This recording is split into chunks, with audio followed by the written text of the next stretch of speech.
rhythm on the floor again. Been together so long we can't pretend. Remember the way we used to move, dance all night like young lovers do. Your heart is changing. Now we don't dance like we used to. Silent disco on the floor, baby. Mr. DJ, he'll get me through. When the beat's gone, you can't save me,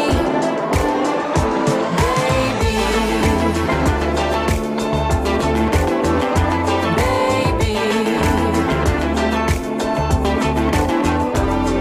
Smoke and mirrors, pretty lights.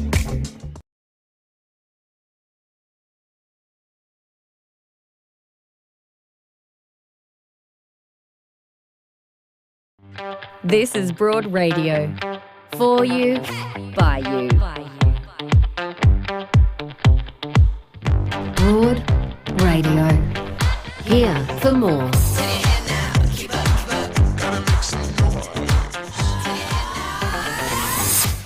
Good morning and welcome to Broad Radio. I'm Jo Stanley and today my co-host is my great mate Bianca Chatfield. Hi there, B. Oh, hey, Jo. It's so great to be back. It is. It's so lovely to see you today on the show. We are really thrilled to be going in depth with two incredible women. We have marathon swimmer Chloe McCardel joining us. She's about to head over to the UK to take on the women's world record. She's already the holder of the men's world record. So she's heading over to the UK very soon to take on the women's world record. And I think that would make her probably the greatest marathon swimmer of all time. She's also unbelievable, truly remarkable, yes. And she's also a very courageous advocate for women who are victim survivors of domestic violence. So we'll be speaking with Chloe. Also, we are joined by Ella Hooper, she of Killing Heidi. She's synonymous with the sounds of the 90s. And we're going in depth with her and she's going to be singing for us. Yay! Oh, I cannot wait. I just remember listening to all of her music from Killing Heidi when I was at school and I just loved it. Absolutely. So that's all coming up after this. Broad Radio is proudly supported by Chemist Warehouse. Chemist Warehouse, great savings every day. All right, just a little bit of housekeeping at the top. Let's just remind you, if you're watching on YouTube, it would be awesome if you liked and subscribed. If you're watching on Facebook, it would be lovely if you liked and followed us. That support is very important to us. If you'd like to catch up at a later stage, you can hear all of our episodes on podcast, Broad Radio on the Go, wherever you get your podcasts. And we love it when you join us with your conversation. We love it when you join in with what we're talking about. You can do that on Facebook and YouTube. And also you can always enter our one question poll, our More to Say poll, for a chance to win a gorgeous Saba Organics Love Your Hands pack. Saba Organics being one of the very few 100% certified organic skincare products in the world. And this week we are asking you specifically for our More to Say poll. Here we go, B. In honour of the fact that the Friends reunion is taking place this week, we're asking, I know, we'll talk about that later in the show, trust me. Okay. We're going to give that plenty of time to chat about. But yes, the Friends reunion has made us think about what were the best 90s TV shows.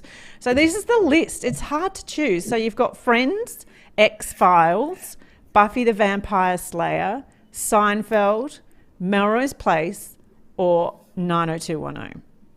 Oh, that is so hard to pick.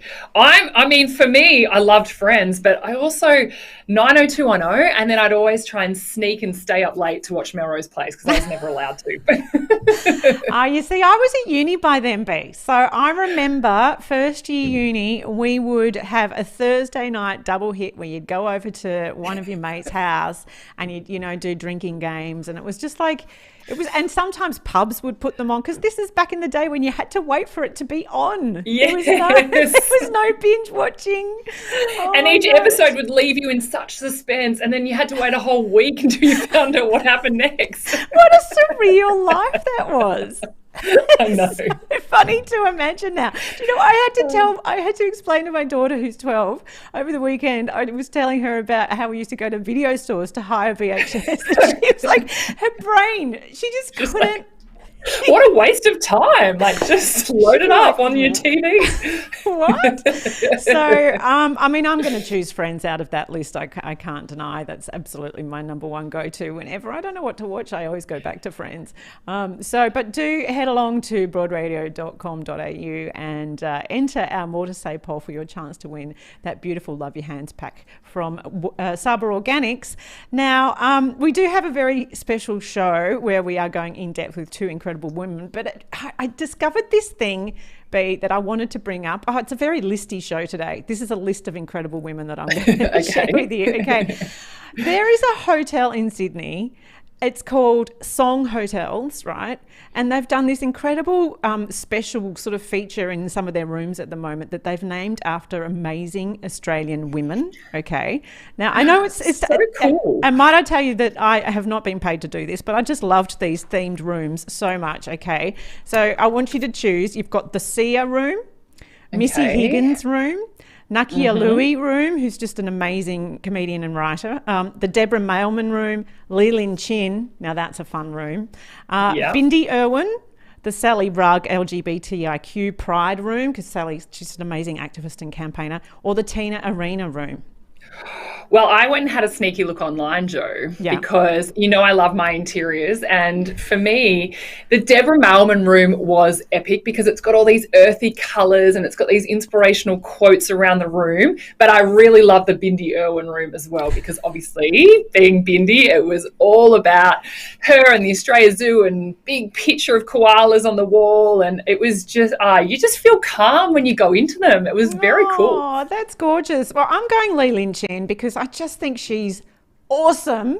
She's one of the most... And it was yellow, wasn't it, everywhere, that room? Oh, she's the most colourful. Like, her fashion is so kind of out there and really and quirky but cool. Yeah, absolutely. So, and she's got such a great sense of humour. So out of those, I mean, how do you choose out of those incredible Australian women? But yeah, I'm going for the Lee Lin Chin. I can't wait to get to Sydney to stay there. And again, not being paid to say that. Yeah. Maybe I should be. Genuine shout out. We don't get many genuine shout outs across Instagram and things these days, but that is a genuine shout out that we love it. And what a cool series of women to be able to feature in rooms. Absolutely. So, and a great idea to have themed rooms like that. Okay, let's get to our first incredible woman. She is synonymous with the best of Australian music. We were lucky enough to have her through our radio speakers. Well, from the 90s, she has featured in my playlist. And she's just really a glorious artist and presence. Please welcome to the show. We're so excited from Killing Heidi, Ella Hooper. Hi, Ella. Good morning. Hello. How are you? Oh, it's so gorgeous to see you. Ella, do you know, I remember so vividly, I don't know why, because I have a very bad memory, but I remember so vividly the very first time we interviewed you when I started in radio, and we were side of stage at the Rosebud Foreshore. You were doing a Big End Summer Series concert. I reckon you might have been 20. I think I was about 30 at the time. I remember that so vividly. I do remember. Yeah, I remember. Look, I mean, I guess if we were both just starting out, it's funny how sometimes those early memories, they do stand out. And I remember that gig being pretty hectic, being quite a doozy. It was really packed. Middle of summer, and I remember you too, Jo. So we go way back. Oh, we really do, and look at us. We're stayers. We're still hanging out. Yeah, still, you can't get rid of us. It's true, and I remember that gig because it was mad. Like, it had full mosh pit. It was just packed down there. Yes. It was amazing. But I do wonder. So thinking you've been, what, now 20 years doing what you're doing, you must have played some extraordinary places, spaces, gigs. Can you think of some awesome ones, and also any that you've walked up and gone, oh, what is this place? Oh my gosh. Yeah. Oh, definitely. You know, it's not all the glamour and all that stuff. Rock and roll is it can be a messy job, but someone's got to do it. So for every Rosebud Foreshore, there was, you know, I don't want to name names, but like Peaches and Cream Yarrawonga, where I got like hit with a UDL can of raspberry vodka UDL, like full unopened. That's how much they hated me. Oh my God. Didn't, wasted the whole thing and smacked me in the boob, and it was just awful. And I think we ended up cutting the set short that night. But, there was some brilliant gigs too, like the big day outs. I was just talking to some of the folks here in the studio actually before I got online with you guys about those mosh pits, about how we used to mosh. And I don't even know if the kids are doing that anymore, because people are a lot more conscientious these days about a lot of things than they used to be, if you know what I mean. I think probably now there's sort of like, yeah. I think now there's safety issues, Ella, around mosh pits. Yeah, completely. And also good old COVID. And not to mention all the festivals that we've been playing lately, everyone is seated, like legally has to be seated. So there's a lot of chair dancing going on. And I do encourage chair dancing, even though it makes you feel like a bit of a dick. You've still got to move. It's music. It's rock and roll. I want to ask you, Ella, because you've been around for so long, you must feel like you're quite entrepreneurial in the way you go about things. Because I imagine it's probably similar to Joe and I in our industry. You don't just wait for the phone to ring. Like, you've got to be creative and come up with different ways to do things. And do you see yourself like that? Oh, that's so nice of you to say, because I actually do. I really look up to you guys, and I dabble in media as well. I do a bit of radio, do a bit of TV, because I have always admired people who can get in there with both hands and make their own work. And on even my music career, that didn't just come to me. Everyone likes to say overnight success. It's like, no. You didn't see the 5 years of busking, playing every single fete that I could pay my mum and dad to drive me to, because I was 13 at the time. There is always this sort of drive in, if I can say, people like us, or people who like to do these wacky jobs that don't have 9 to 5 hours, and they don't have sick pay, and they don't have dental, and they don't have any security net. Basically, it takes a weird person, but it takes a lot of effort and thinking outside the box. So I'm very complimented that you would imagine that, because it is true, and a lot of people don't talk about that. They think you just rock up and sing, and lucky you, Yeah. Oh, look, there's no way that you last as long as you do in your industry without having that real sort of entrepreneurial spirit and that creativity, where you just go, right, what am I going to do next? How do I then make the next gig and the next gig? Particularly, let's be honest, as we grow older as women, particularly in this industry, hugely. There's less and less opportunities. Hugely. And I think, it's funny, because you want to sort of have that time with yourself to work out, well, what is like fear? Like, why am I just running hot because I'm worried about like aging out or something? Like, the versus like, I want this experience, or I want to, challenge myself and broaden my career. Both things are real, and both things are often at play.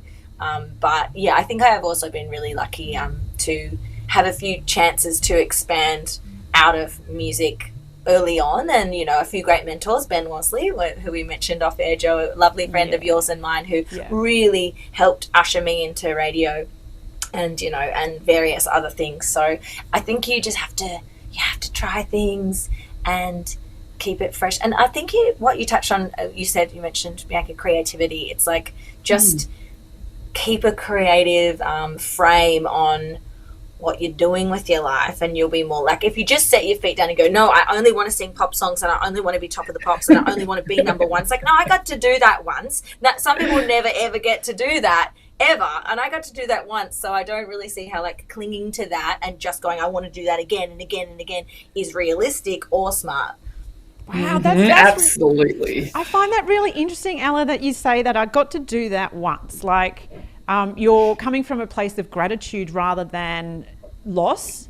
Why haven't I still got that? Yeah. I find that really interesting. And don't you think that's like a major life hack right there? Like, if you can genuinely focus on what you're grateful for and what you have had and what you do have, rather than what you don't, or what you might be losing or moving on from, it's just a good life hack to reframe that always, I think. Well, you're going to see. It's so empowering. I just love it. Just listening to you, because I feel like we're all quite similar. I came from an athlete background and now in the media, but for me, a lot of it was, seeing other incredible women almost not pave the exact pathway that I've taken, but at least show me that things were possible.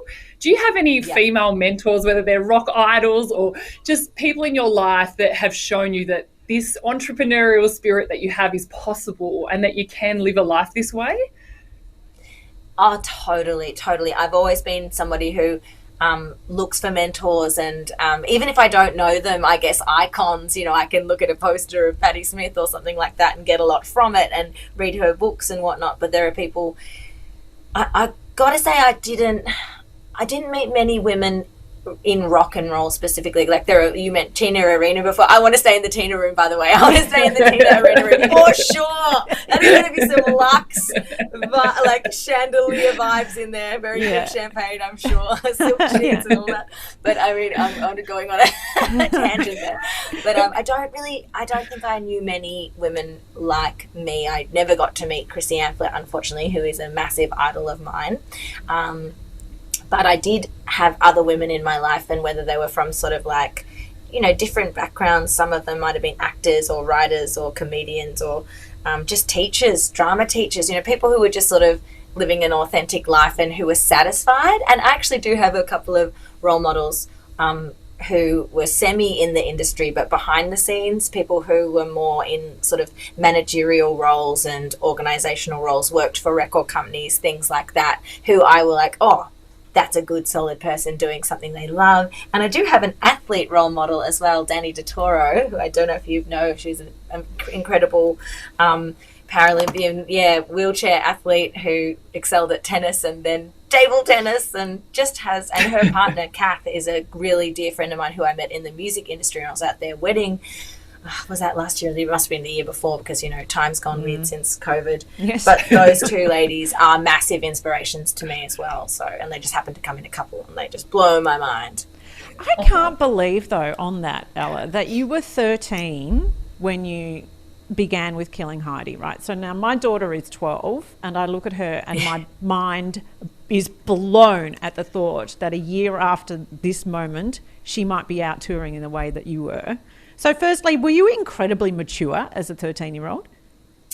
Well, I find it weird too, Jo. I meet 13-year-olds today. I'm like, oh, hello, little girl. How are you? And they go, whoa. And then I remember shit, that I was that age. Like, how can that be? Because as you get older, you do get a bit out of touch, I guess, with sure. what a 13-year-old is and what a 14-year-old is. And I don't have kids, and but it's weird. I must have either thought I think I thought I was mature, and that passed for maturity. I don't think I was genuinely as grown up as I was telling people I was. But I convinced enough people to let me pass through those thresholds and have those experiences. Like, I went overseas by myself with a male manager at 13 when we were hunting for record deals after we'd sort of won Triple J's Unearthed songwriting sort of competition, and then got this management. And it was a fair few years from 13, 14, 15, behind the scenes, 16, I think, when we actually came out and we actually had sort of that mainstream breakthrough. But all that time behind the scenes, I was like working on setting that stuff up. And I don't really know. I think I was very sure that I wanted to be an entertainer, and I was very sure from like a much, much younger age than that. So at least I had that sort of certainty. And I guess when I got those opportunities, even though I was 13 and I was probably a bit shitting myself, to be honest, I was like, I've got to try. Like, I have to try, because I know I want what that possibly could become. And I'm just incredibly lucky that it did go that way for a time. But were there people that were kind of, guiding you? Do you look back and go, wow, I was in situations that were I was way out of my depth at that age and I had no idea? Yeah, I was a few times. It's funny. I want to put it all in the book one day, but I do get a bit sweaty palmed about certain people reading it. I don't want my nana and pop to read it, or even really my mum and dad to read it sometimes. Because of course there were times, being in a successful rock band, but being super young, and not everyone would always realize how young I was. I think I wore I know you have that photo lurking around. I know you have a photo in there. Oh, that one. You got to put up on the screen. Yeah, that freaking photo. See, I don't really look 13 there, do I? But I'm honestly about 15 there. So, wow. And I think people maybe thought I was 30 then. So, but I am very lucky. I don't have any horrible incidents to report. I think I also created that luck for myself because I'm a pretty thoughtful person, and I guess I've kept myself,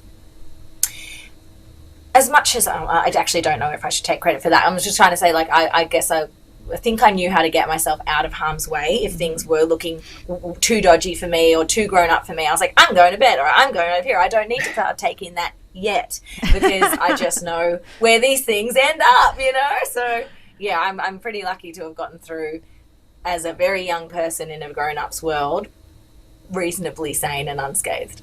Wow. Now, we know you've got a podcast that you're doing at the moment called Front and Center, and you're interviewing rock idols, big names back from the 90s. Can you tell us about, one, what you're learning from the podcast, but also, do you think that it's just getting harder and harder now for rock music to continue in today's day and age? Is it too expensive, or what is it about rock music and why we're not seeing it as much? Oh, that's such a good question. This is something me and my friends talk about trying to work out for ourselves. We're just like, so what is happening with rock music? Like, something is happening, something's shifting and has already shifted. And, you know, it's that funny catchphrase or, you know, credo or whatever it is, rock is dead. You know, that's been said many times, but this time it really might be. I don't know, because I think it's got to do with the internet, and I think it's got to do with bedroom producers and the sort of proliferation of the ease around recording yourself and the ease around tracking multiple instruments and being a one-person show, sort of. So you used to have to outsource everything. You used to have to get someone who could play a bass. You used to have to get someone who could play drums. You used to have to get someone who could sing in tune. You frankly don't need any of that to make a track anymore. You can have someone with a reasonable voice and you can pitch shift it, and you can have someone you can basically get the computer to do the rest. And this is not a criticism. This is just another way of making music, and that way is very popular. You still need charm, you still need charisma, you still need something to say, or it's not going to go very far. But you don't need so much of that bricks and mortar practical stuff, and that costs money to do that anymore. And if you do want to do that bricks and mortar authentic way, then it does cost heaps of money. Yeah. And I don't know that we have much of that lying around at the same time. Young people who might want to do the authentic rock thing, it's expensive, so they're going to go the home route. And the home route with all of the mod cons kind of leads you to a different sound. It leads you to a different music. So it's something to do with technology, patience, and money, and trends.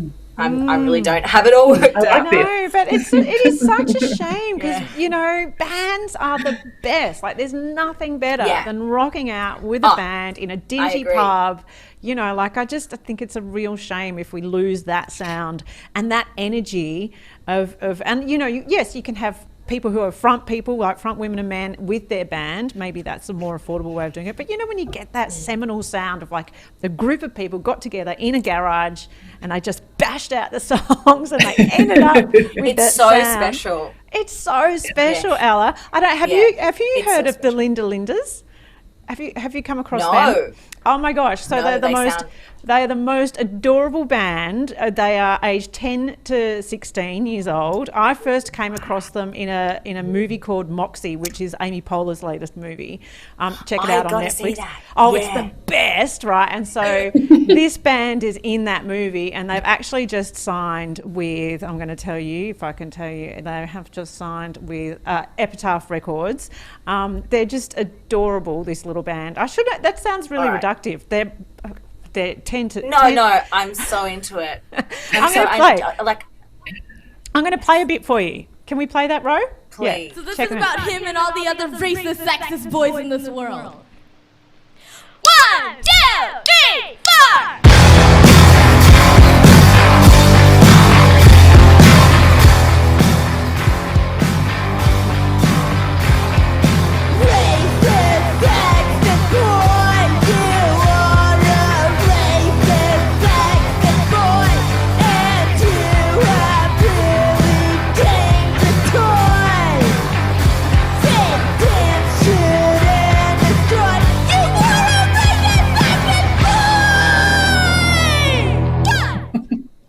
And they go, oh my God. that makes me so happy in my soul. doesn't it? Yes. There's actually a fair few bands. I've just got to give a little shout out to Yo-Wo, which is a young women's Yo-Wo, the young women's together music collective group, school class. Organization. They're incredible, and I do a bit of work with them. I'm their ambassador. And Girls Rock as well, in all across the country.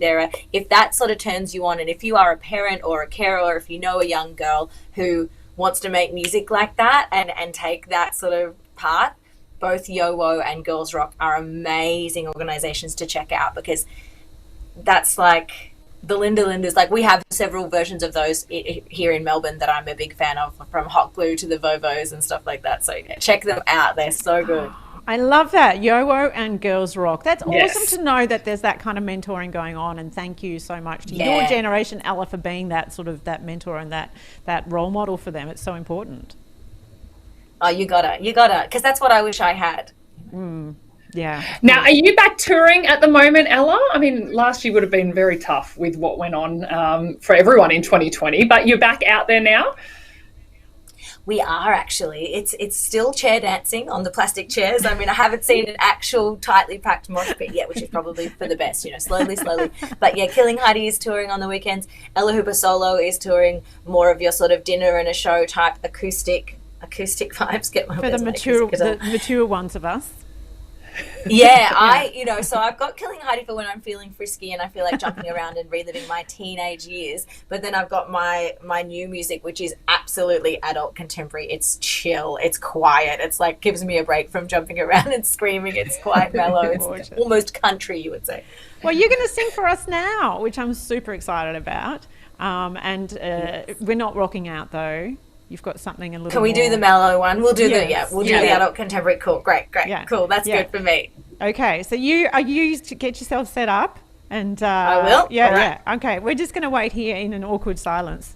While you're doing that, should we play a bit more Linda Lindas? We can do that while you're getting set up. We'll play some more Linda Lindas.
Racist, sexist boys, watch out. That front girl in particular, like, as if she's not going to be a huge person in music. That's Uh-oh. You're back. Oh, we're back. I love that slide. I know. That's the first time we've used it, and this is our 21st show, so I'm pretty impressed. It's so good. So you're all set to go there, Ella? Okay, cool. So I will play you. This track is so hot off the press that I don't even know if it's truly finished. It's still changing a little bit each time I play it, so I'm not sure what version you'll get. It's called Small Town Temple, and that's the title track from my new solo album that's pretty much done in the can as of last Friday. I think I did my last day's recording on it. Now I've just got to mix it, master it, and it'll come out sometime next year. So if you see me around with Small Town Temple, come and have a look. Come to a gig, and you'll hear yet another version of this song I'm about to play. And it's dedicated to my little small town where I spent all of COVID cooped up with my mum and her partner, which was a very intimate family experience indeed. I wonder if anyone out there can relate. Went home for a visit, stayed for a year. No, it was great actually, and I got this song out of it.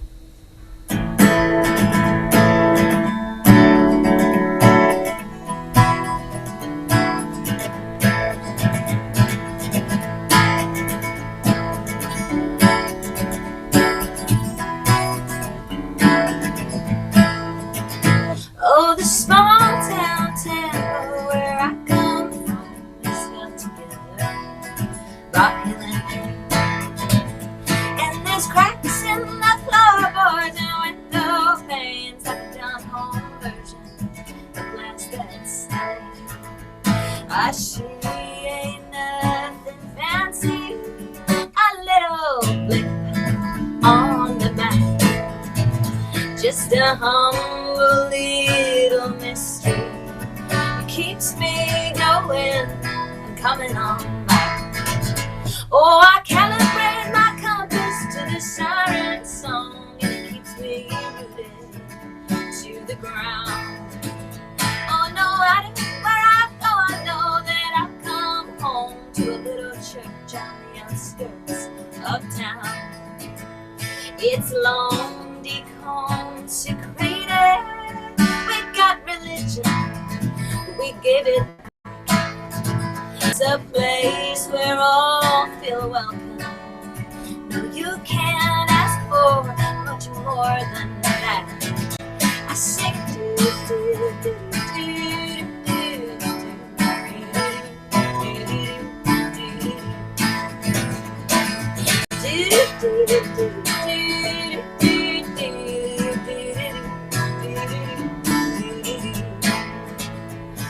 It's there I feel the magic, the granite buzzing, the swaying dumps, and this honeysuckle winding through the little town that I call home. Oh, in this place of no religion, all are welcome to sing their song. We sing this elegy far-reaching to the small town temple that I call home. Oh, that was so beautiful. I loved that. You. Oh, Ella. I think that was actually the right version too. Oh, great. How lucky are we to get that so hot off the press? I can't wait for that album. It's such a beautiful little song, and I love that sound for you, Ella. Thank you.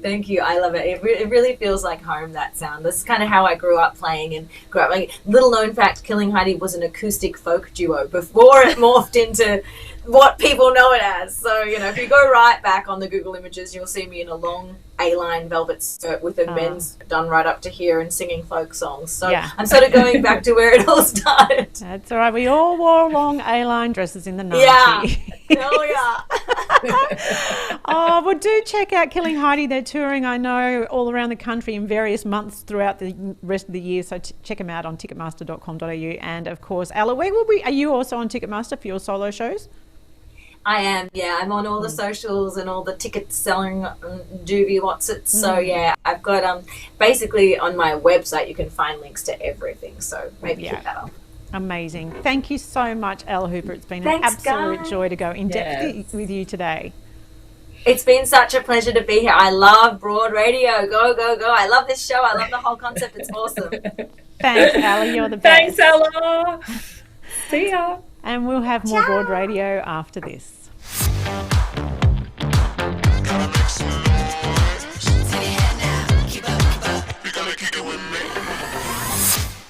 At Broad Radio, we believe in caring for each other, caring for ourselves, and caring for the planet, which is why we were absolutely thrilled to be partnering with Saba Organics, one of the world's only 100% certified organic range of skincare and body care. So whether it's hand wash or hand sanitizer or cleaning products for our home, none of us want to be covering our skin in toxins or chemicals. But how do we really know what goes into the products we use? Well, I've only just learned that even what's described as natural ingredients have generally been exposed to toxic herbicides and pesticides in the farming, which of course means it's damaging to the earth and our body. I've only just discovered that. But Saba Organics is 100% certified organic, which guarantees no aluminium, no sulfate or parabens and no toxic chemicals. And they work directly with Australian organic farmers, growers and suppliers so they can offer the most accessible certified organics at the lowest prices. I love the Saba Organics lemon tea tree and kundia hand wash. It's just delicious to wash my hands with every day, but you can check out their whole range at sabaorganics.com. With my respiratory issues, I know I have to quit smoking. And quitting before I'm 40 means I'll live up to 9 years longer. What will your future hold when you quit? Make your next quit attempt at Chemist Warehouse. Broad Radio. Talking inspo we love, info we need, and sharing more of us. Watch and listen live every Tuesday 9 a.m. Australian Eastern Daylight Savings Time at broadradio.com.au or find us on Facebook, Twitter, YouTube and LinkedIn at Broad Radio Oz. Talk to us live. Call on 1300 8 Broad. Catch up on demand anytime, anywhere, every time, everywhere. On the train, we'll be here. 2 a.m. existential crisis, we've got you covered. Broad Radio. Here for more. Well, from music legend to sporting great, we are so excited to be welcoming to the show and going in depth with a woman who is on the precipice of breaking all of the records for marathon swimming. Her name is Chloe McCardel. Hi there, Chloe. Hi. It is so lovely to chat with you. And I just want to check with you actually. So you're in a fairly challenging time at the moment. You're about to go over to the UK to take on that women's world record. But I also know that in the last few months, you've been speaking very openly about your experience as a survivor of domestic violence. And so I firstly wanted to check in with you that how do you feel about speaking with us today in this really kind of, it's a very sort of, critical moment for you?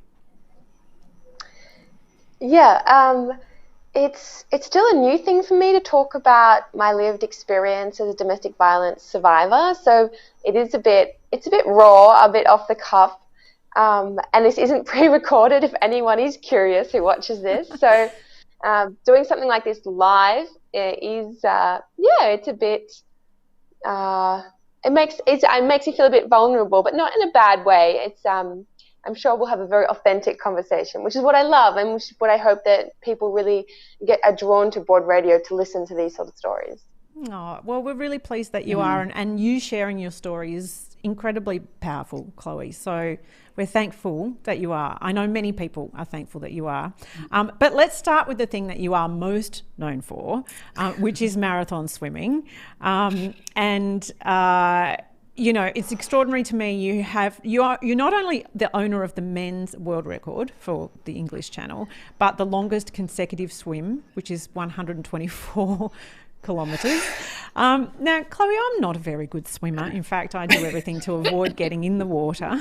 So I can't even fathom that particular achievement of yours. I can't fathom how you can manage it. What actually led you to decide I'm going to be a marathon swimmer?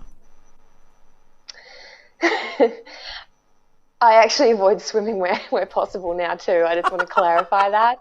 It's like, it's like going to the office, you got to do it some days. But back when I was obsessed with swimming, we'll take a few years back and look at that. I guess more as a junior, I got into swimming by absolute accident. If we're going to go back to the start, I was 11. I was in grade 6, growing up in Baldwin in Melbourne, Australia, and all the kids at my school were sent off to school swim lessons at the local pool. We put on a bus, we turned up at the pool. Teachers said, put your hand up if you've never had lessons before. And I was like, oh, like people have lessons to swim? I thought swimming was just jumping around the backyard pool. And so, I put my hand up. I didn't know how to swim. So I was one of 4 kids across 2 classes who had no idea how to swim. And that's what got me into swimming. I was just super embarrassed. I went home that night. I'm like, Mom, I don't know how to swim. All my friends know how to swim. It's really embarrassing. And she's like, oh, yeah, we've just forgot to put you in lessons. I'm the youngest of 4, very spread out family, parents working full time, both of them. I'm just, I kind of had to roll with things. And from there, I just loved the water. Like, I would get in every day if it was possible.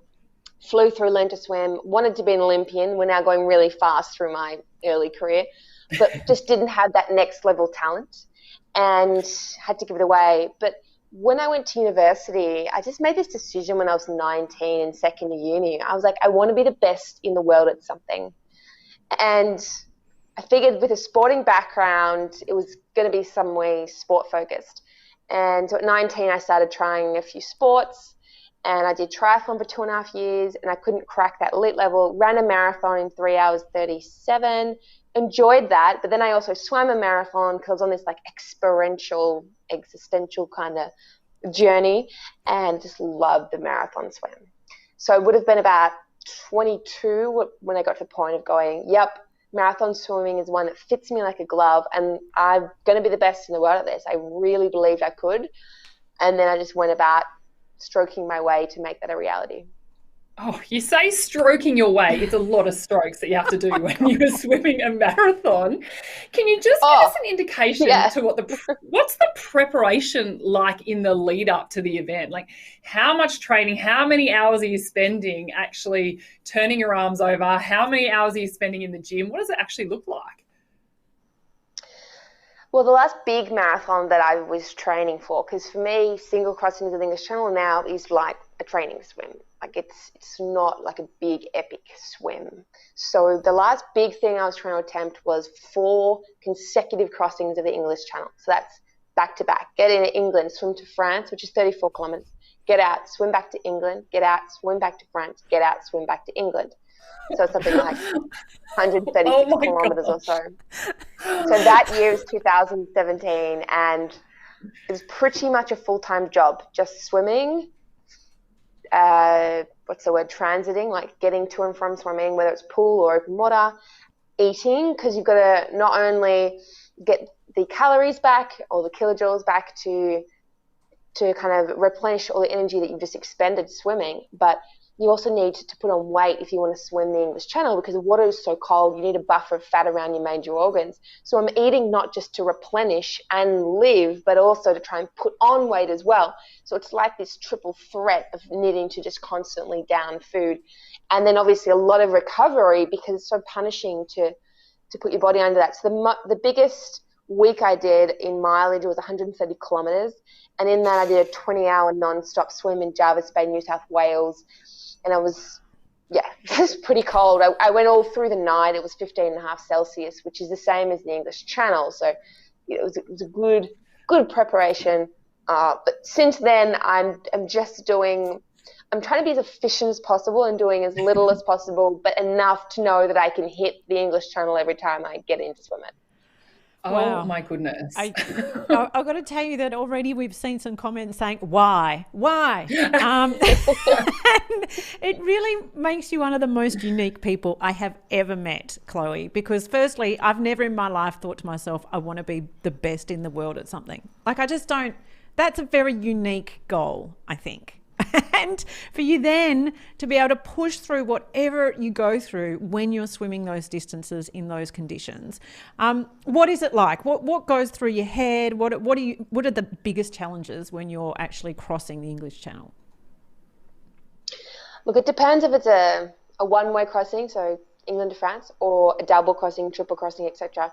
So the one-way is pretty straightforward for me if it's a single crossing. But when you get into the territory of double crossings, triple crossings, or trying to do a quadruple, which I was unsuccessful at, by the way, the main issue for me is that humans are not designed to swim, which a lot of people, they tell me this straight out. They're like, how do you swim the channel? I can't even swim to the end of a 25-meter pool. And I try and reassure them that it's okay. It's not natural for people to swim. It's very difficult. It's highly technical. So not only are humans not designed to swim, we're absolutely not designed to swim in very cold water. We're not polar bears. We're not penguins. You know, our body is designed for terra firma. So you put a swimmer, whether it's me or anyone, in the English Channel for a long period of time, and at some point, the hypothermia from swimming in the very cold water is going to start cooling the major organs, which, as you know, is hypothermia. So when your core temperature drops below 35, you go into hypothermia. So when you're swimming in the English Channel, for me, it's more than just one crossing where hypothermia is going to hit me. It'll be in the second crossing or the third crossing. For some people, you know, if they're training up for one crossing, that's a whole entire life's journey. It could get them on the first crossing, on their only crossing. So for me, on crossing 2 or 3, it's definitely the hypothermia. So my body and my mind, like my subconscious, is like, get out of the water. You are really cold. This is not good. And I try not to let myself think that I'm dying, but essentially, if you don't get out of the water and you can't reverse hypothermia, if you just stay in and keep swimming, at some point you will die. So it's come to the point where I've had to like train my brain to override that, you know, a survival instinct to get out of the water, because your body's like, you're dying. This is crazy. Get out of the water. And yeah, I've been to some really interesting mental places to override that instinct, and I've hallucinated and I've had meltdowns out there. I've gone into semi-consciousness, some really interesting places in the English Channel. Oh my goodness, that is incredible to hear. That, I guess, how much you go through just mentally trying to get through it. I want to know, my background is playing a team sport, so being an athlete, but always having people around me. So if I'm having a bad day, they lift you back up. How do you go about it? Do you ever feel quite isolated and lonely when it's you and in your own head and having to deal with whatever's being thrown at you? Yeah, it's really interesting you say that. There's a general perception, I think, in the community that marathon swimming is a really solo sport because it's one swimmer doing the whole thing by themselves. But when you think about it in a little bit more detail and take some of those layers off, to swim to France, you must have a support boat next to you. So logistics are, you've got 2 boat captains that alternate that role. You've got a sports official we call an observer to make sure that the swimmer's following all the rules, like don't touch the boat, don't wear a wetsuit, don't wear flippers or anything that's going to assist the swimmer. So the swimmer can only wear bathers, goggles, cap. So they're on there. And then you've got either one or a few people who are like your cheer squad. So I call them my support crew, and they're preparing my feeds, my liquids or solids that have warm water to prevent or manage a hypothermia, plus the energy. And they're also there for motivation and to lift you up. And so they're the people that I look to every 30 minutes when I have the feed. And they're like, you know, doing well, stroking well, or your technique's looking good. And they're on the internet. They're like, oh my God, messages coming in from around the world. Like, I've got followers from like 150 countries. So they're, you know, I have that amazing support, but they can't touch me. So they can be there. They're my team, but then also I am still doing the whole thing myself, you know. So I can't, it's not like a relay changeover where I can pass the baton and then one of them gets in and just does it for an hour or two. I have a little rest on the boat. So it's an interesting dichotomy that I do have a great support boat team with me, but then I literally have to do every single stroke myself. So luckily I'm not out there by myself, because if I tried to navigate myself to France, I would end up probably in Holland or the middle of an ocean somewhere very lost. Oh man. That's never occurred to me that, you know, you can't possibly know where you're swimming. There's got to be someone there guiding you. That's obviously, yeah, I've not thought much about how you were crossing. There's no black line at the bottom. That's right. There's no black line. But at the end of the day, though, Chloe, in those dark moments when you really are struggling with, you know, whatever's going through your mind, you are on your own. You might have those people on the boat. You are, but you have to find the spirit within yourself on your own. How? Like, do you think that you are someone who's naturally more resilient, or that you have something deep inside you that spurs you on? Because I'm not sure that I have that. Do you have something there? I reckon you do. And if there's ever a situation where you're called on to dig really deep, like to save your daughter if she was in the middle of a crisis or something, you will go there, because every parent will do that for their kid. So I think I've just managed to be able to keep repeating going hard, going deep when needed. And I can do that as more of an autopilot kind of thing. So I've been able to manage that process. Sorry, someone keeps trying to call my telephone. Some of the techniques, just to be quite brief, because I know we've got a limited amount of time, is that the training that I do, and I did as a junior as well. As a junior, I trained at a very high level. Like, I was on a pathway, and the people I was training with, some of them became Olympians and got medals. So I trained really hard. It was super focused and disciplined as a teenager. And so I was used to getting up really early hours in the morning and training until like I wanted to throw my lungs up.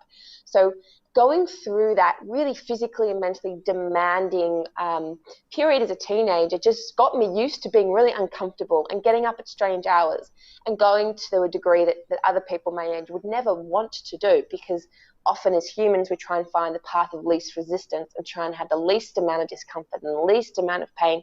So I really leaned into that discomfort and that pain. I leaned into the pressure, and I had that training ground as a teenager, and I never became Olympian, which is a shame. It would have been amazing, but it did provide me with that transferable mental skills.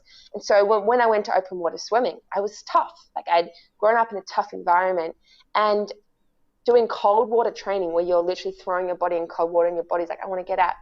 Doing that for 2 years before I went to the English Channel for the first time meant that I was familiar with this harsh environment, and my mind had been there on so many occasions of wanting to get out. So I think the more, and it's a bit of a cliche, but it is true, the more you get used to being uncomfortable, the more comfortable you are with it. So that's something that everyone can practice. And if it's for people who like have social anxiety, if it's just practicing initiating conversations when you're walking down the street, like that could be for someone getting out of their comfort zone. So I know not everyone is into sport, and that's totally fine, but really having those chances to kind of get out of your comfort zone and practice it and have those experiences, I think can grow your confidence and grow your ability to throw yourself at the next challenge that you choose. Wow. Chloe, I love that, because basically what you're saying is anyone can learn to do hard things. Yeah, definitely. Wow. Well, I would say that you're the embodiment of resilience, because you literally just keep swimming, which is extraordinary to me. But also you have now decided to go down the path of speaking very openly about your lived experience as a victim survivor of domestic violence. Why have you chosen to speak out about your experiences?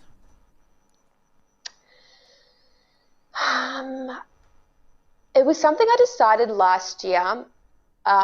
Lockdown was challenging for me, like I'm sure it was for all your listeners. And I was reading statistics coming out that the rates of domestic violence were going up during lockdown. And I thought, oh my God, this is horrific. What's being done about it? And besides these statistics, which is good to publicize them, who's making this into a human story, and who's picking this up and championing it? Like, people in the limelight that have the opportunity to really get in front of the media and talk about this. And I wasn't seeing like public profile people picking this up as a cause.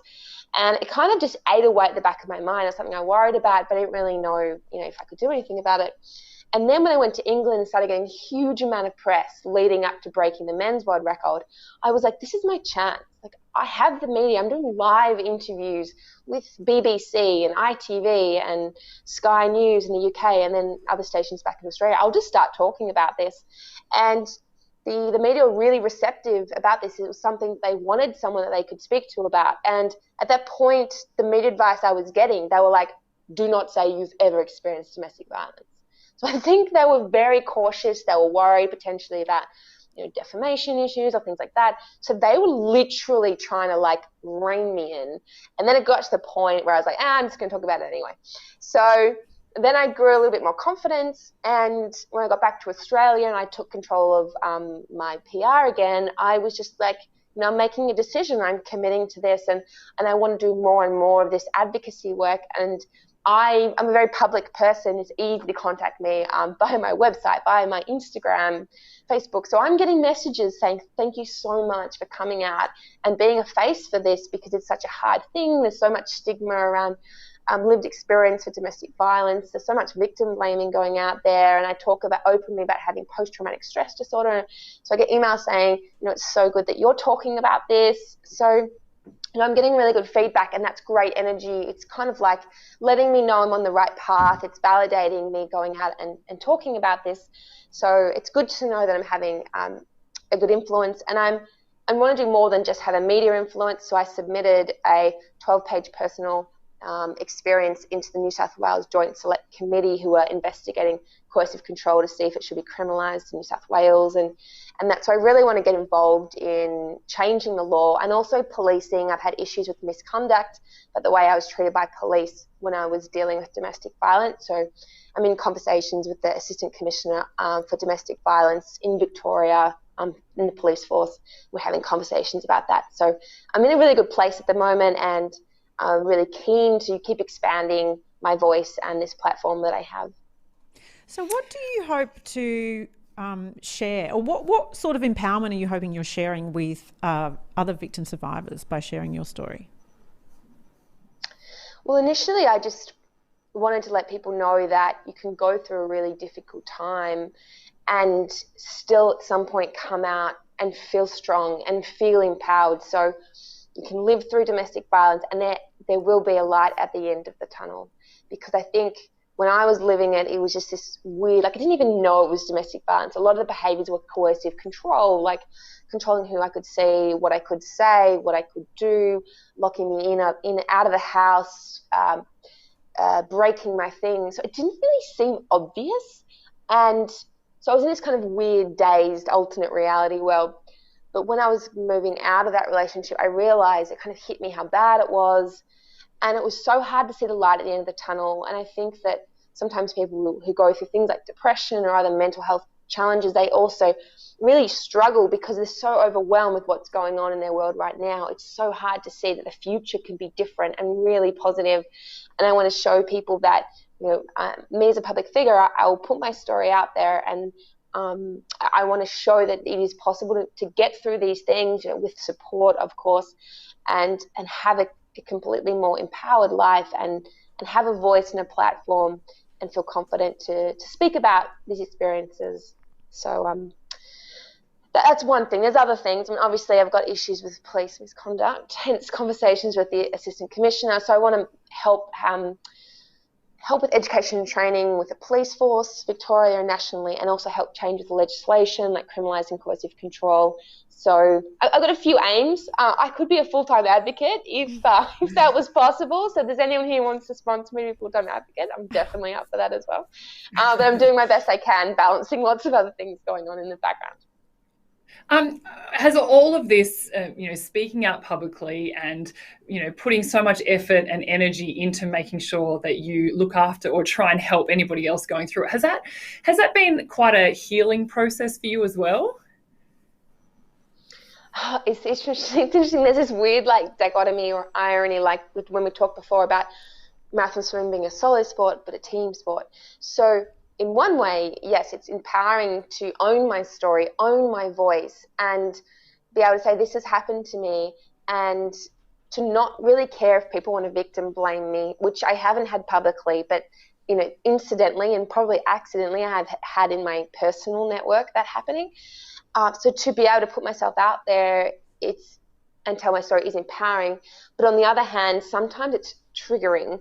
And for those that haven't heard that term before, what it means is that when I literally talk about the exact things that I've gone through, or I hear stories like of Brittany Higgins and what happened to her and the trauma that she experienced, even though that was sexual violence and mine was different types and it was domestic violence, that's been triggering me into reliving my trauma, which is a very painful, emotionally painful place to be in. So I'm in a little bit of a roller coaster ride of feeling high, like I'm feeling great in this interview, but what may happen tomorrow or the next day is that I kind of have a bit of a crash.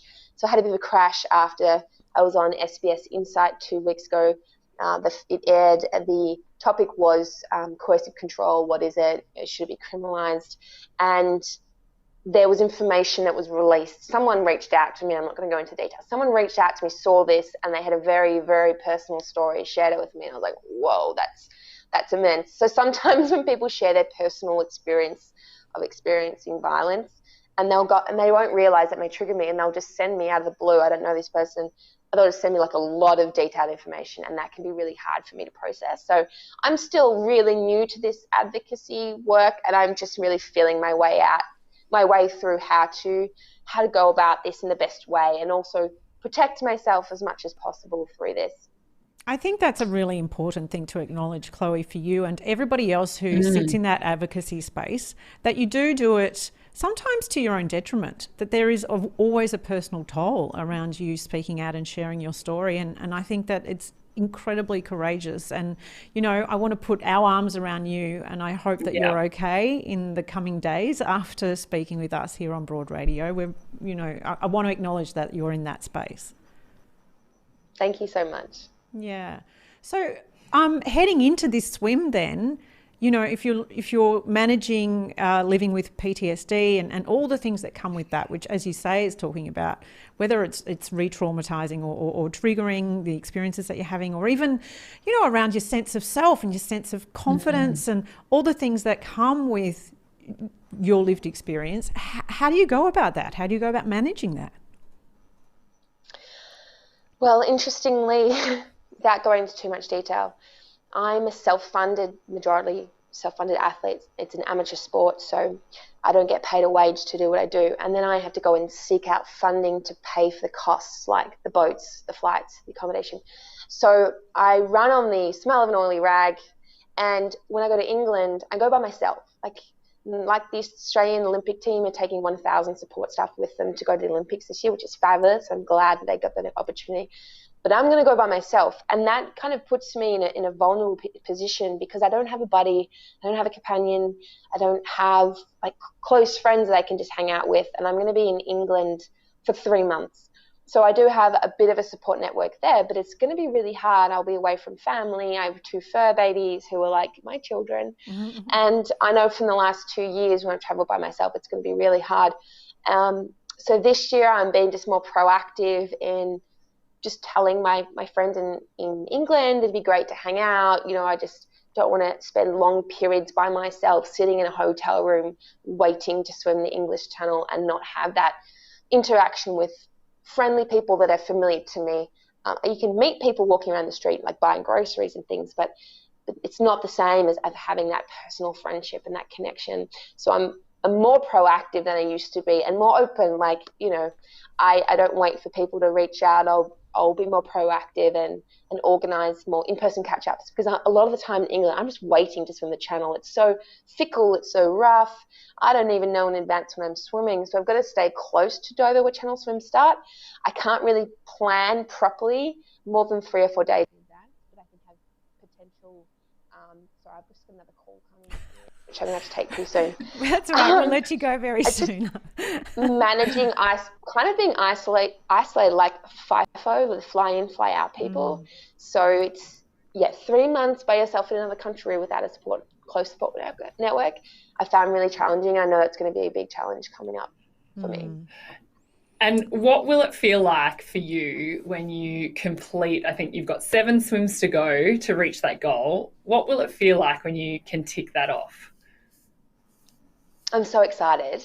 When I finish these 7 channel swims, I'm going to hit number 44. So 44 channel swims that I've done. It'll be the world record for the greatest number of crossings that anyone's ever done in the world. And I'm bringing the world record back to Australia. So an Aussie, Des Renford, not sure if you've heard of him. If you have any older listeners, they might remember him. He was big in the 70s and 80s. He had the world record for greatest crossings of the English Channel back then.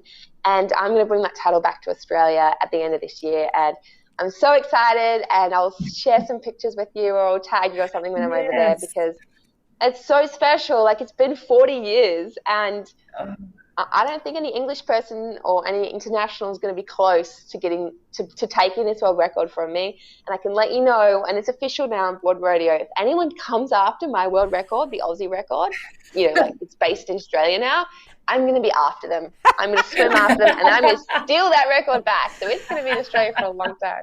Oh my God, Chloe, you are just an extraordinary person. You're a delight to meet. I'm so thrilled that you came into my life, because my conversations with you have been just really, really inspiring for me. And Wow, you're heading over to the UK in June sometime, and we will be watching with the whole of Australia behind you, very much all of Broad Radio behind you, because you're just amazing. We can't wish you more luck. We're just so excited for you. Thanks for having me on.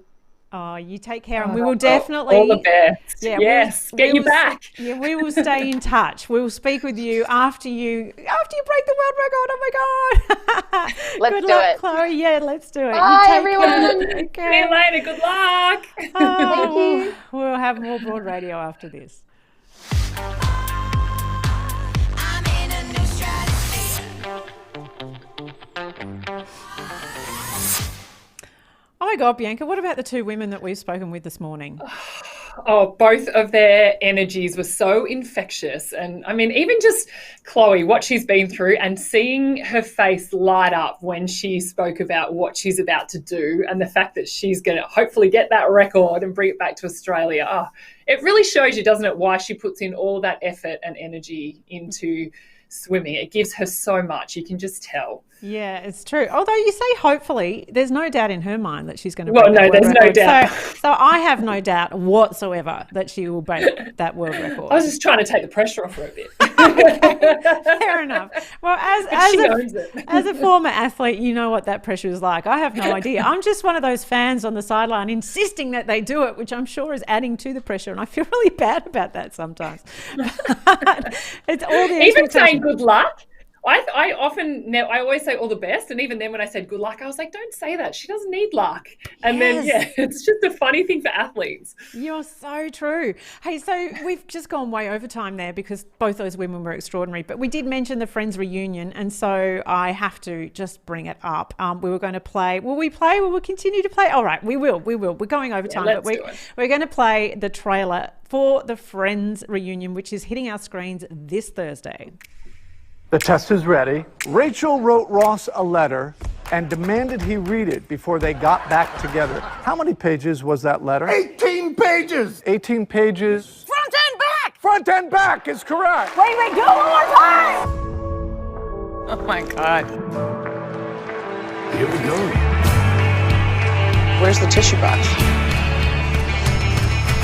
The cast of Friends. Wow. Does Courtney still have her lines written on the table? We've literally just slipped right back. We regress. We have such a bond from this show. Were Ross and Rachel on a break? Yes. Yes. Yes. Yes. Bullshit. The first table read, that's the first time I laid eyes on any of you. Everyone was so perfectly cast. Yeah. This is from the one where everyone finds out. Oh! Oh! My eyes! I know. I remember I went to the producer of the show I was on, and he said, that show's not going to make you a star. I remember one time I happened to have the news on, and on the TV was an aerial shot of each of our houses. Oh, jeez. And I remember looking at it going, what? My roof is a mess. It was an incredible time. We became best friends. Yeah, I'm gonna cry now. When I watch the episodes, I'm laughing out loud because you all make me laugh so hard. I know you know how big the show is. What you have given so many people is an experience of huge comfort. Oh my God! We felt like we had these friends. I love you guys so much.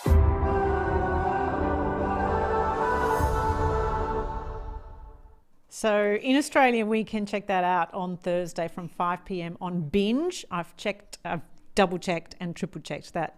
And can I tell you, I was ready to hate that. I was ready to go, oh my God, it's all so wanky and honest, they're so into themselves, blah, blah, blah. And then I totally dived in, and then I was almost weepy watching it.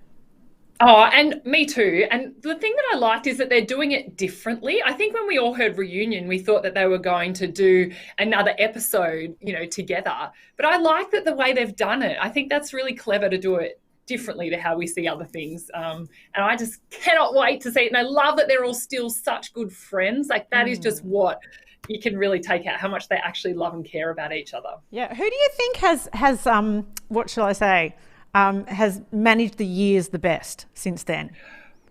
Wow, I think Jennifer Aniston looks amazing. Definitely. And I'm not just talking about the way they look, but I'm just talking about, so they kind of have thrived post-Friends. She looks healthy, I think. She looks really healthy.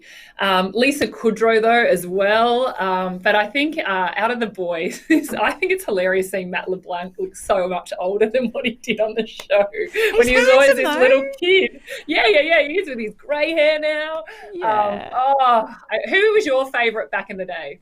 I probably love Chandler the most on the show of the guys, and of the chicks, definitely Rachel. Oh, no, I can't split them. But this is the thing that has, because I watched every episode from start to finish in lockdown with my daughter Willow. Didn't realise before we started how much it was all about sex. So that was a little awkward for an 11-year-old. There were times when I was like, Mom. Okay, I'm going to pause that. I don't even know how to explain what just happened there, but anyway. But do you know what struck me? And then again too, the brilliance of the writing, firstly, still holds up however many years later, but the brilliance of the "we were on a break," which was a contentious issue that they were able to carry through the entire series, and the whole world talked about it. This is before social media. This was before the internet, before things could be, viral.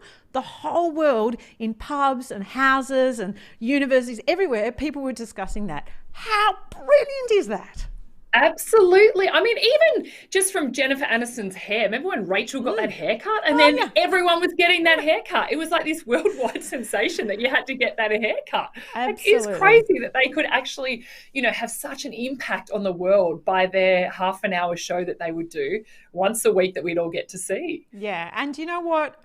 It stands the test of time too, in that I know that they've had some criticism around that there's not a lot of cultural diversity within the cast, and that was something I think that throughout the series they tried to redress a little bit later on, but definitely that's an issue.